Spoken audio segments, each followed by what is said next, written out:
நல்லாட்சினா எடப்பாடியார் தான். இனிமே கண்ணை மூடிட்டு கடலை எண்ணெய் வாங்கலாம்.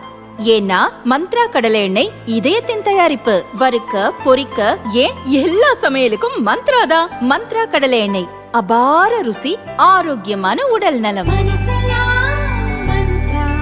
ராணிப்பேட்டை மாவட்டம் ஆற்காடு அருகே உள்ள தேவிநகர் பகுதியில் மகாவீர் ஐஸ்கிரீம் கடை உள்ளது.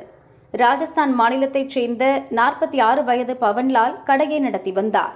அதே பகுதியில் குடும்பத்துடன் வசித்து வந்தார். இன்று அதிகாலை வழக்கம் போல ஐஸ்கிரீம் தயாரிப்பதற்காக பவன்லாலும் அவரது மனைவி சுந்தரி தேவியும் கடைக்கு வந்தனர். முன்பக்க ஷட்டரை மூடிவிட்டு பால் காய்ச்சி கொண்டிருந்தனர். அப்போது கடை முன் இருந்த மின்சார காரை நிறுத்தி சார்ஜ் போட்டிருந்ததாக கூறப்படுகிறது. மின்சார காரின் பேட்டரி திடீரென வெடித்து தீப்பிடித்தது. இதில் கடைக்குள்ளும் தீ வேகமாக பரவியது. பவன்லால், சுந்தரி தேவி இருவரும் தீயில் சிக்கிக்கொண்டு அலறினர். தீயணைப்பு வீரர்கள் விரைந்து சென்று தீயை அணைத்து கருகிய நிலையில் இருவரையும் மீட்டனர்.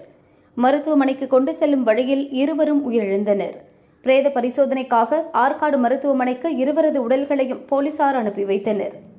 மின்சார வாகனத்தின் பேட்டரி வெடித்து ஏற்பட்ட தீ விபத்தில் ராஜஸ்தான் தம்பதி இறந்த சம்பவம் ஆற்காடு பகுதியில் பெரும் பரபரப்பாக பேசப்படுகிறது. இந்த சம்பவம் குறித்து போலீசார் விசாரணை நடத்தி வருகின்றனர்.